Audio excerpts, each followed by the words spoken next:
Thank you. Thank you very much. Did you hear what the cow said to the farmer on a cold winter morning? Thanks for the warm hand. Anyway, it's going to get better, so don't panic on me. I start small. Nice to see all of you. How many of you have never seen me before? This is your first time? Oh, wow, most of you, okay. I keep thinking for sure I'm more famous than that, but, you know, that is the truth. I'm delighted to be here. Been looking forward to it for a long time. And it's nice to be back. You know, I was here not too long ago. It's nice to be invited back. It says something when you're invited back. It doesn't say everything, but it says something. Maybe it says, let's give him one more chance, right? See if he can get it right this time. But I'm delighted to have all of you here. We're going to spend the day together. I feel two major responsibilities, and I'm sure you can guess what those are. Number one is to make sure you get your money's worth, right? When you shell out your cash, especially these days, you want to make sure you get full value for the money you spent. And I know the tab for the seminar was not that much. Pretty modest fee to get in. Most of you, your tips for the week, right? So it wasn't that much. But I want you to be able to say when you walk out of here today, it was worth my money. But my biggest responsibility is to make sure you get your time's worth. And the reason I say that is because time is more valuable than money. In fact, you might start your notes with that. Time is more valuable than money. You can get more money, but unfortunately you can't get more time.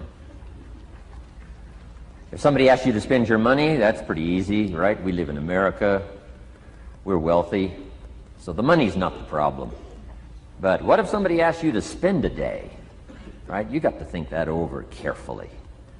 And I know you did. I wouldn't waste one of my days, not for anybody, not for anything. Once I understood how valuable they were, I don't waste any.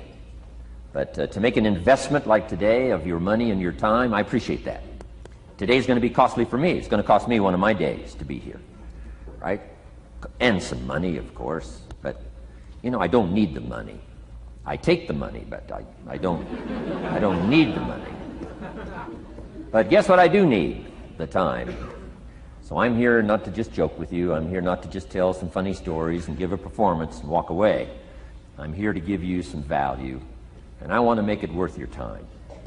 I'm going to invest a day. You're going to invest a day. Let's get the most out of it and see what we can walk away with today.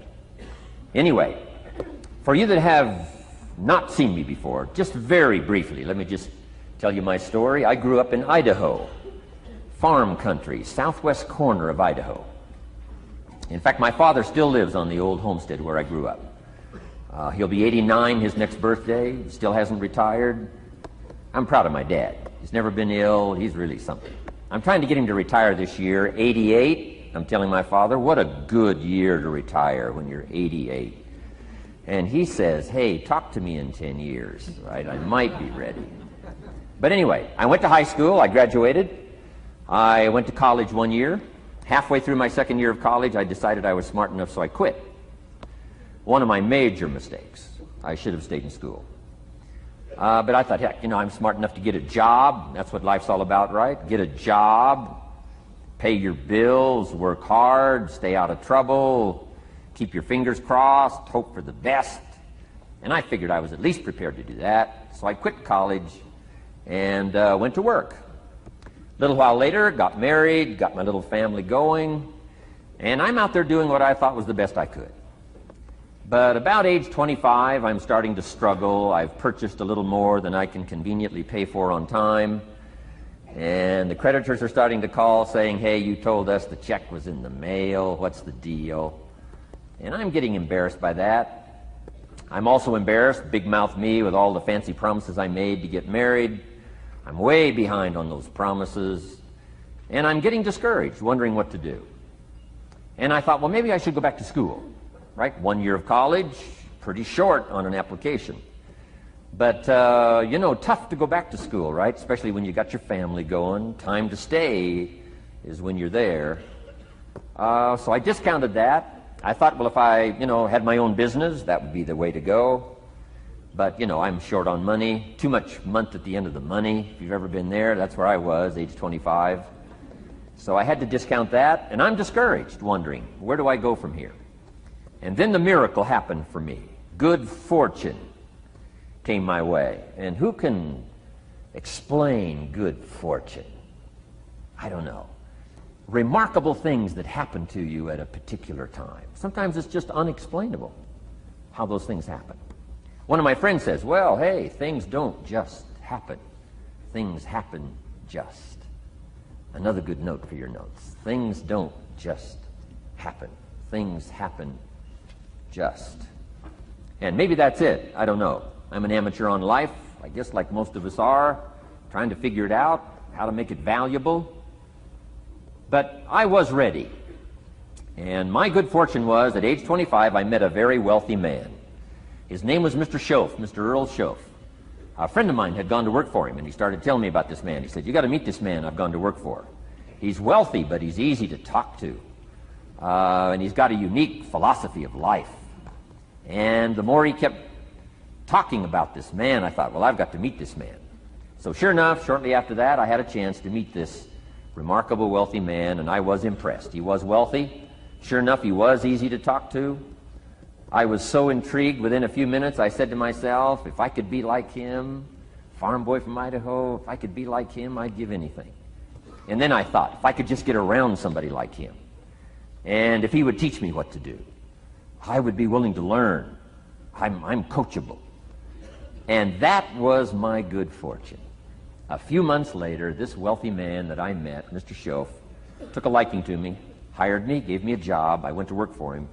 And I spent the next 5 years in his employ. And then, unfortunately, he died at the end of that period, at age 49. His last 5 years, but the first 5 years of my new life, I got to spend with this remarkable man, and my dream came true. He coached me. He taught me. He taught me the books to read. He taught me the disciplines. He taught me the changes to make in my language and personality. And the things he shared with me during that 5 years literally changed my life, turned my life around, changed my income, changed my bank account, changed my future, changed everything. I've never been the same since that unique experience. And I wish he was still alive today, Mr. Schoaf. I'm sure if he was alive today, especially after this seminar, Idaho Farm Boy makes it to Dallas-Fort Worth, full house, standing room only. Pretty awesome, I'm sure. If he was alive, I'd be calling him today saying, you won't believe what's happening to me.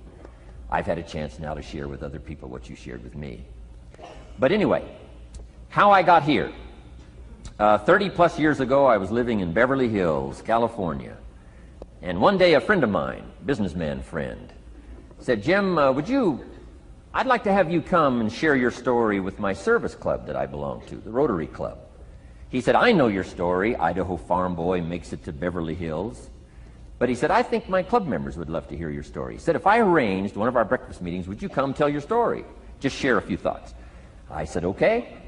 So I agreed to go give this breakfast talk. And guess what? They liked it. And my telephone rang. I got another call saying, we heard you've given your story and shared some ideas. Would you come talk to our club? First thing I know, I'm starting to devote a piece of my business time to giving these talks. And then one day, a businessman who'd heard my talk, I think 2 or 3 times, approached me and said, would you come and share that story and some thoughts with my management and salespeople? I said, I got this little company going. And he said, if you'd come tell your story to my organization, he said, I'd be happy to pay you.